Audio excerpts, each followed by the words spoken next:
Vaksinasi COVID-19 di Bali digelar mulai 14 Januari 2021 lalu. Hal tersebut menjadi harapan bagi pariwisata Bali agar segera dibuka untuk kunjungan wisatawan mancanegara atau Wisman. Namun kewenangan tersebut ada di tangan pemerintah pusat dan sampai sekarang belum memberikan kepastian akan dibukanya pariwisata untuk Wisman.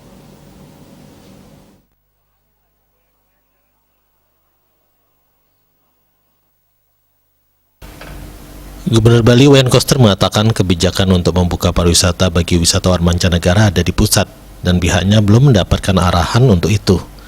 Dengan demikian, hingga saat ini Bali masih fokus menggarap wisatawan lokal dan domestik yang telah dilakukan sejak perayaan Natal dan Tahun Baru. Meski Bali melakukan pengetatan pintu masuk ke Bali lewat udara, darat, dan laut, ternyata animo wisatawan ke Bali cukup tinggi. Lebih dari 400.000 wisatawan berkunjung ke Bali. Menurutnya, angka lebih dari 400.000 wisatawan itu sudah sangat baik buat pariwisata Bali di tengah pandemi COVID-19 saat ini. Pihaknya berharap dengan dilakukannya vaksinasi, ke depannya COVID-19 semakin bisa dikendalikan dan kasusnya semakin menurun.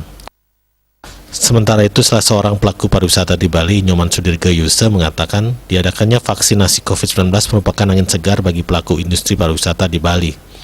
Sudirga Yuse mengungkapkan mulai dilaksanakannya vaksinasi di beberapa negara akan menumbuhkan kepercayaan bagi semua orang untuk bisa berpergian dari satu tempat menuju tempat lainnya.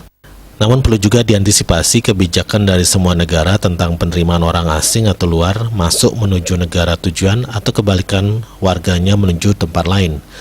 Sudirga Yuse mengharapkan pemerintah segera mungkin merancang strategi untuk mempercepat pemulihan baik untuk pariwisata maupun perekonomian.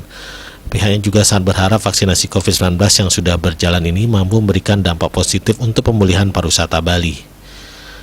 Widya Stuti, Bisnis Bali, melaporkan.